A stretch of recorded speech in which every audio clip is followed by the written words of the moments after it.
கிறிஸ்து அவன் கிறிஸ்து அவள் என்று அழைக்கப்பட்டார்கள். எதற்காக?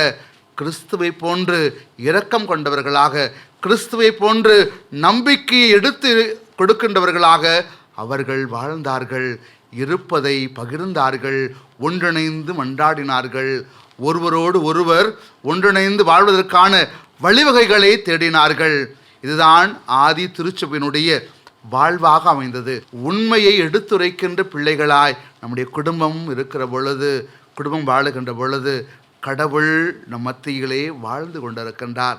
இன்னைக்கு தொலை தொடர்பு சாதனங்கள் என்று இருக்கின்ற சூழ்நிலையில் வெறுமனே பல நேரங்களில் பெற்றோர் ஒரு பக்கம், பிள்ளைகள் ஒரு பக்கம் கைபேசியிலும் அலைபேசிகளையும் நேரத்தை செலவழிக்கின்ற சூழ்நிலையில் உறவுகளுக்கிடையே, பெற்றோர் பிள்ளைகள் கணவன் மனைவி உறவுகளுக்கிடையே உண்மையான பாசம், உண்மையான நேசம், உறவின் பந்தம் அங்கு இருக்கிறதா என்பதை நாம் யோசித்து பார்ப்போம்.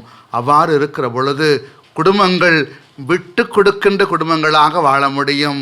ஒருத்தர் மற்றவர்களை முழுமையான அன்போடு, நேசத்தோடு, உண்மையான பாசத்தோடு வாழ வைக்கின்ற குடும்பங்களாக இருக்க முடியும். இன்றைய கால சூழலில் இறைவன் நம்ம ஒவ்வொருவரோடும் பேசிக்கொண்டே இருக்கின்றார்.